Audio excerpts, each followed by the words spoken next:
The 2018 Volvo S60's trio of engines make for a desirable spec sheet, but they come up a little short on refinement as it stands. The S60 doesn't quite justify its price tag when it comes to performance. Most S60s feature a 2.0-liter turbo 4 rated at 240 horsepower and 258 pound-feet of torque. That Volvo brand's T5, the base engine, shuttles power to either the front wheels or all four for an additional $2,000 via an 8-speed automatic transmission.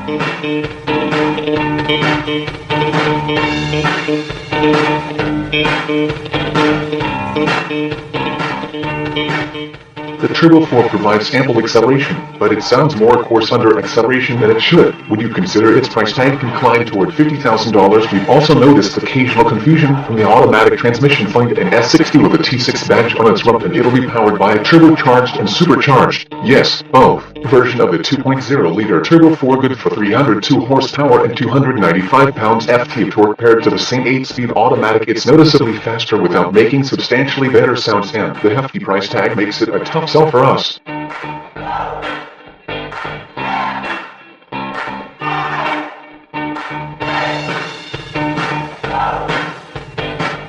Volvo only offers the T6 with the R-Design trim package and all-wheel drive. Topping the range is the S60 Polestar with its 362 horsepower, 346 pounds-ft of torque version of the T6's engine. It's fast thanks to its broad torque curve, but not as ferocious as rivals with full-on performance cars like the BMW M3 and Mercedes-AMG C63. It's also not a lot cheaper, making it something of a dubious value unless heavily discounted. Base S60s with their standard 18-inch alloy wheels have a well-controlled ride that can occasionally crash hard on big bumps. Selection, the optional 19-inchers, makes things more brittle.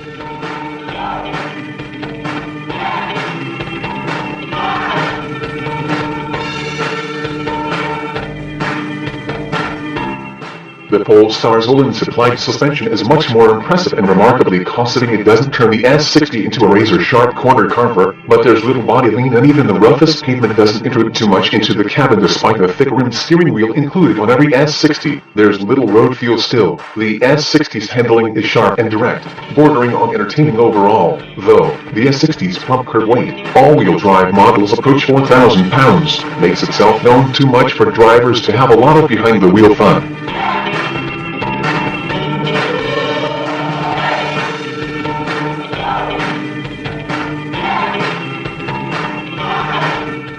The optional adaptive suspension provides several different suspension settings, but even the standard non-adjustable setup, plush enough for day-to-day driving and taut enough for a jog through the twisties, all-wheel drive is optional with the base engine and standard elsewhere, as you might expect for a country covered in snow for much of the year. The hall-deck system quickly shuttles power around as needed. Up to 50% of the sedan's power can be shifted rearward for more traction.